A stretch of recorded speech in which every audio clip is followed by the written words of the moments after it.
அனைவருக்கும் வணக்கம். நீங்கள் ஆரோக்கியத்துடனும் செல்வ செழிப்புடனும் மன நிம்மதியுடனும் வாழ்வதற்கு இந்த பங்குனி அமாவாசையில் நமது மூதாதையர்கள் பித்ருக்களின் பரிபூரண ஆசீர்வாதத்தை நம்ம குடும்பத்திற்கு பெற்றுத்தரக்கூடிய ஒரு கோபூஜை, அதை எப்படி செய்யணுங்கிறத பற்றி தான் இப்போ நம்ம பார்க்க போகிறோம். கோமாதா நம்ம வீட்டில் இருந்தாலும் சரி, இல்லை வெளியிலேருந்து அழைச்சிட்டு வந்து அவங்கள நல்லா நம்ம கையாலே குளிக்க வச்சு அவங்களுக்கு சந்தனம், குங்குமம், பூக்கள் கொண்டு நம்ம அலங்காரம் பண்ணணும். அப்போ ஒரு அன்னக்குடையில் நம்ம தண்ணி, இல்லை சுத்தமான அரிசி களைஞ்ச தண்ணி, கோதுமை அந்த மாதிரி அதை போட்டுட்டு அதில் தீவனத்தை போட்டு ஊற வச்சு அவங்க சாப்பிட்டுக்கிட்டு இருப்பாங்க.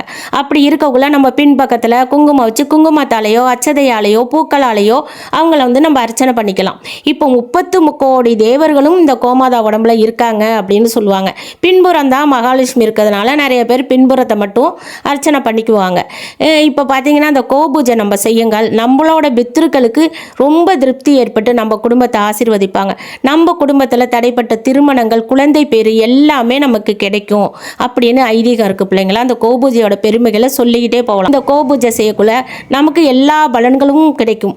கோமாதாவுக்கு இந்த தீவனம் கொடுக்கறதோட ஒரு தாம்பாளத்தில் பச்சரிசி பரப்பி வெள்ளை கட்டிகள் நசுக்கி வச்சு கொஞ்சம் எள்ளு போட்டு அது கூட வாழைப்பழம், முக்கியமாக அகத்திக்கீரை நம்ம கோவுக்கு கொடுக்கறதுங்கிறது ரொம்பவே சிறப்பு பிள்ளைங்களா.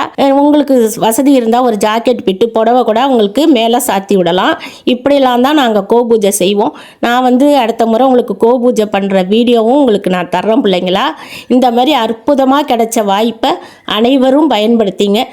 இன்று பங்குனி அமாவாசை இன்று முழுவதும் இருக்கிறது. நாளை காலை 7:29 வரைக்கும் இருக்கிறது. இன்று மாலை நேரத்தில் கோபூஜை செய்ய முடிந்தவர்கள் செய்யுங்கள், அல்லது நாளைக்கு காலை நேரத்தில், நாளைக்கு நவராத்திரி ஆரம்பிக்குது.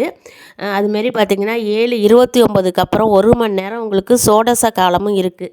நாளை அதிகாலை நேரம் வியாழக்கிழமையும் இருக்கிறதுனால கோபூஜை செய்வது மிகவும் சிறப்பு. கோபூஜை செய்ய முடியலனாலும் பரவாயில்ல, பசுவை தொட்டு கும்பிட்டுட்டு 2 வாழைப்பழமோ ஒரு அகத்திக்கீரையோ கொஞ்சோண்டு தீவனமோ உங்களுக்கு என்ன முடியுமோ அதை கொடுத்து வணங்குறதுங்கிறது மிகப்பெரிய நற்பலன்களை தரும் உங்களுக்கு. இறைவனுக்கு ஒரு கையுறை, பசுவுக்கு ஒரு வாயுரை அப்படின்னு சொல்லுவாங்க. இறைவனுக்கு ஒரு பச்சை இலையாவது பறித்து வைக்கணும். அதேமாதிரி பசுவுக்கு ஒரு கைப்பிடி புல் நம்மளால் முடிஞ்சதை கொடுக்கணும் அப்படிங்கிறது ஒரு ஐதீகம் இருக்குது.